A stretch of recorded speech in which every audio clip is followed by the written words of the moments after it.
Здравствуйте, друзья! Стихия не знает отдыха, она обрушилась сразу на несколько континентов. Землетрясения, штормы, извержения и наводнения – все это происходит буквально каждый день. Природа будто сражается за свое место, разрушая, сметая и переписывая карту планеты. И сегодня мы посмотрим, как она делает это снова.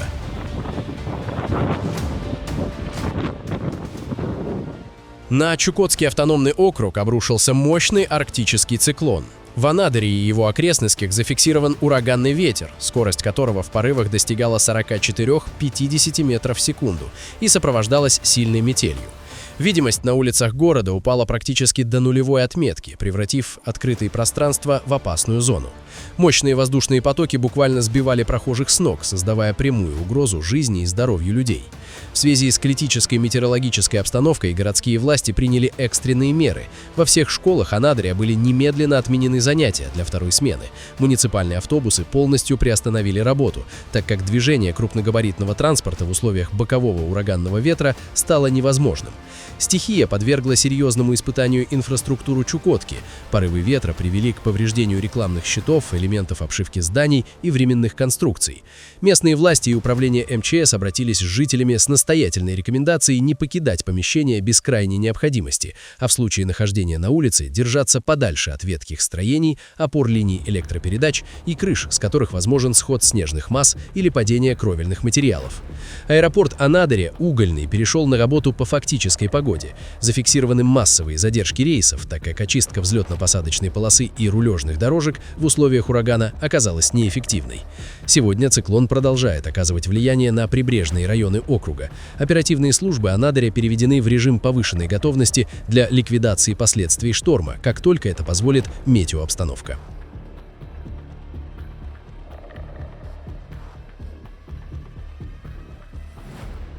Федеральная трасса М4 Дон в Тульской области стала ареной масштабного транспортного коллапса. Сотни автомобилей оказались заблокированы в гигантской 20-километровой пробке.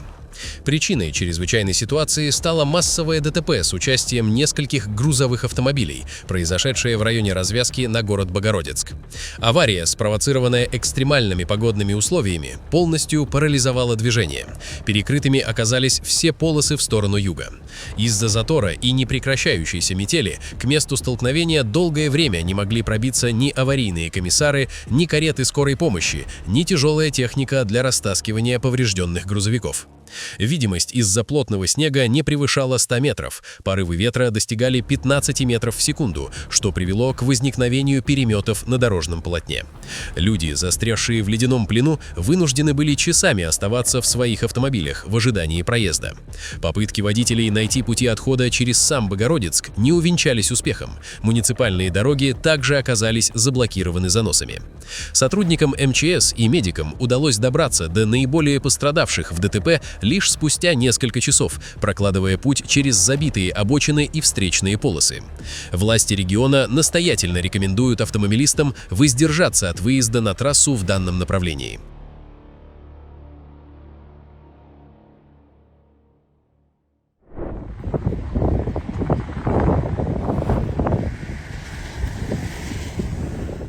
«15 февраля на Гавайских островах начался 42-й по счету эпизод извержения вулкана Килауэа, одного из самых активных и непредсказуемых вулканов планеты.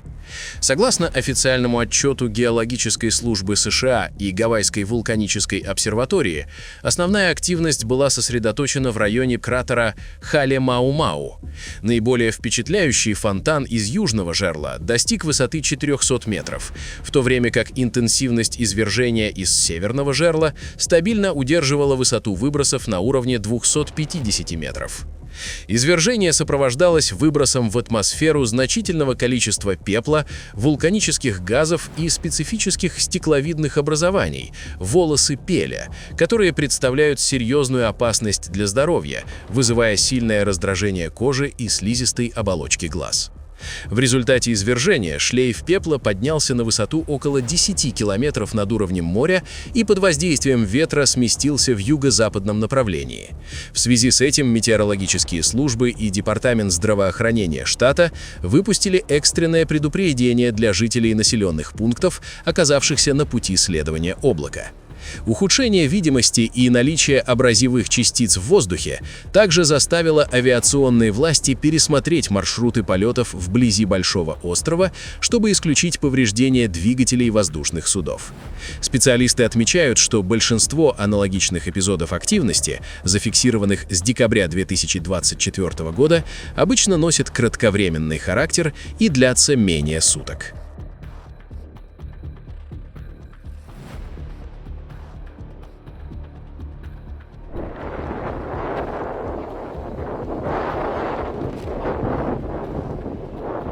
Греция оказалась во власти мощного средиземноморского циклона, который принес разрушительные последствия в западные, северные и прибрежные регионы страны. Экстремальные ливни, шквалистый ветер и массовые оползни привели к наводнениям и серьезным перебоям в системах электро- и водоснабжения. В состоянии повышенной готовности находятся районы Превиза и Илия, где из-за переувлажнения почвы зафиксированы многочисленные сходы грунта. На острове Керкира под удар стихии попала прибрежная зона, оказавшаяся затопленной в результате штормового нагона. На севере страны, в районе Александрополиса, ураганный ветер и ливни заставили власти полностью закрыть прибрежный участок стратегически важной дороги Макри-Месимврия. Аналогичная ситуация сложилась на острове Самофракия. Массовое падение деревьев на линии электропередач оставило часть населения без света. Движение по прибрежным маршрутам было приостановлено из-за завалов и высокого уровня воды на дорогах. Наиболее тяжелые последствия зафиксированы в горном регионе Эпир. Серия мощных оползней привела к фактической изоляции отдельных населенных пунктов. Камнепады и грязевые потоки разрушили участки дорог, повредили жилые дома и фермерские хозяйства. При этом десятки припаркованных автомобилей оказались погребены под завалами. Параллельно с этим в популярной курортной зоне Катерине штормовой нагон вытолкнул огромные массы морской воды на сушу, что привело к затоплению набережных, центральных улиц и первых этажей магазинов. Движение транспорта в городе оказалось парализовано. В пострадавших регионах Греции сохраняется режим чрезвычайной ситуации. Энергетики восстанавливают подачу электричества на островах и в горных селах. Инженерные бригады ведут расчистку дорог. Метеорологическая служба предупреждает о сохранении атмосферной нестабильности в Ионическом и Эгейском морях, что поддерживает высокий риск новых паводков и оползней в ближайшие 48 часов.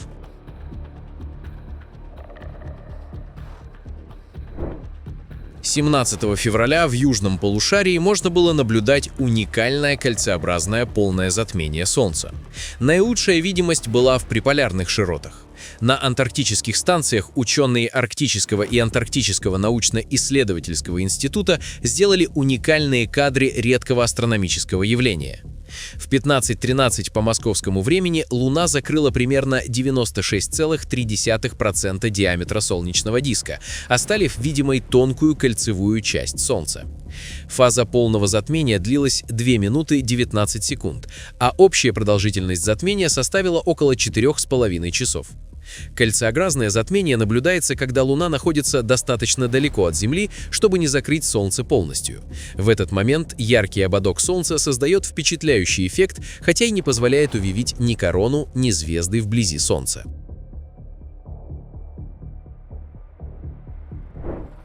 Италия лишилась одного из своих самых узнаваемых природных сокровищ. Знаменитая арка влюбленных, расположенная на живописном побережье Торре-Сант-Андреа в провинции Лечче, полностью обрушилась в море.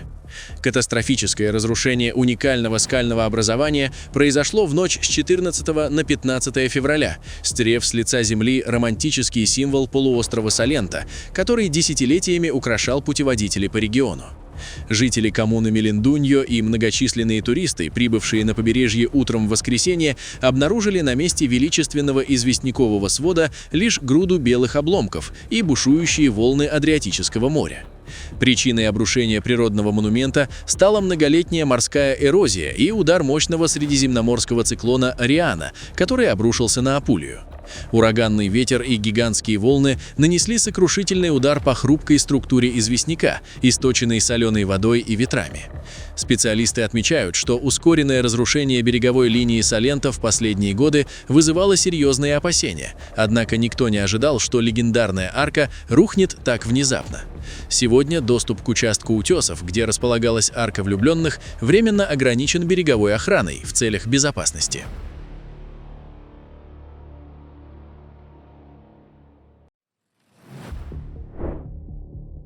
В южной части бразильского штата Риу-Гранди-ду-Сул, в сельской местности муниципалитета Энкрузильяда-ду-Сул, прошел торнадо. Стихийное явление наблюдалось в вечерние часы в районе населенного пункта Аррою-Абранджу, а также на открытых территориях между Энкрузильяда-ду-Сул и соседним муниципалитетом Кангусу. Соприкосновение воронки с поверхностью Земли продолжалось около 10 минут, затем вихрь окончательно рассеялся.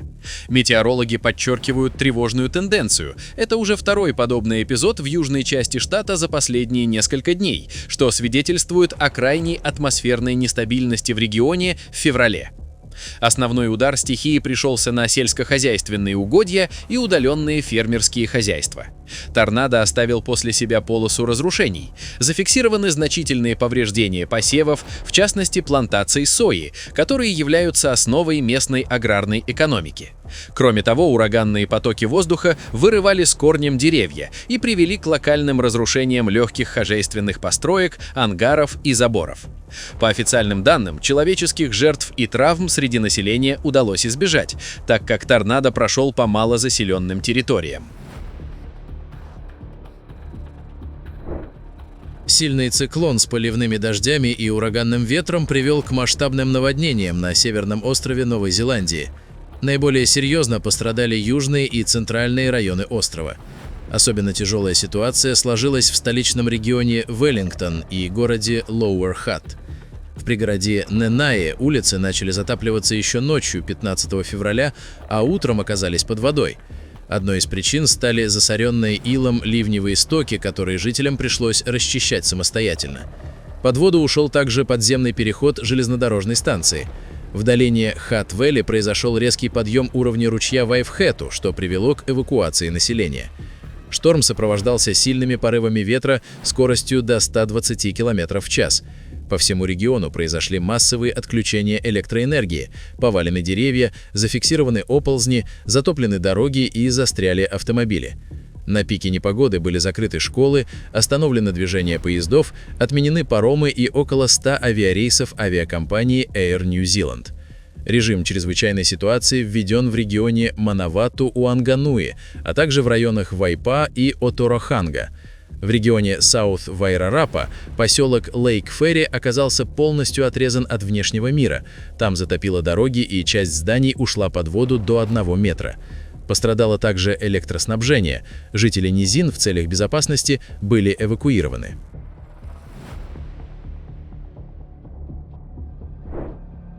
Удивительный момент природы сняла жительница Чекирского наслега. На кадрах в сторону Амгинского наслега отчетливо виднеются силуэты многоэтажных домов, словно на горизонте вырос целый город. Однако это всего лишь оптическая иллюзия. Зимой миражи появляются из-за сильного перепада температур между слоями воздуха. Холодный, плотный воздух у поверхности Земли и более теплый слой выше создают условия, при которых свет преломляется необычным образом.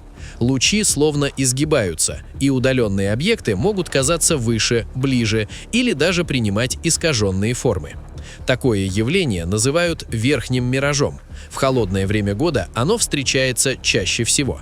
Иногда из-за этого можно увидеть парящие здания, вытянутые силуэты или даже целые города на горизонте.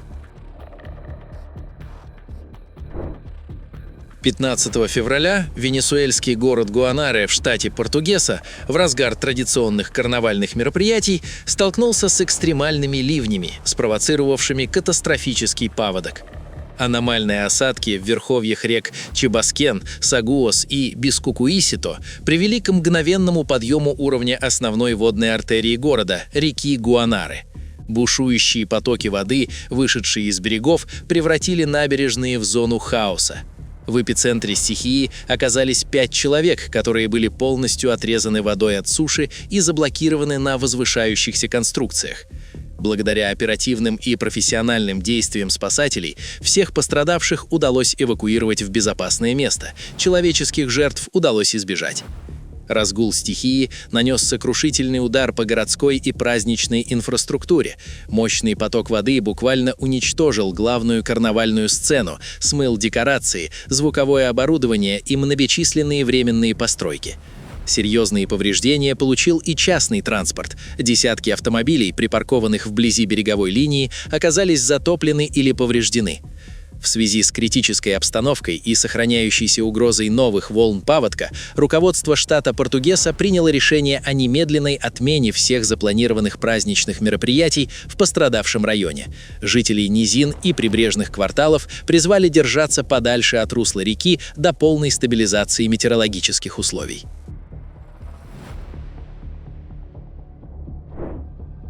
14 февраля жители китайского города Куньминь наблюдали над регионом ослепительный болид. В 22:04 по местному времени крупный метеор вошел в плотные слои атмосферы, вызвав кратковременную, но мощную вспышку, которая по яркости на несколько секунд превзошла свет полной луны.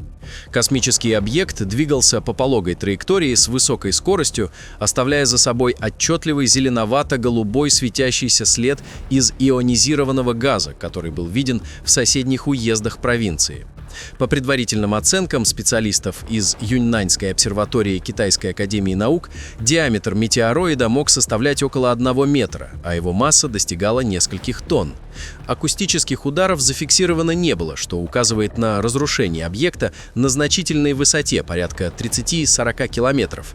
Астрономы подчеркивают, что данный метеор не связан с известными метеорными потоками и является спорадическим объектом.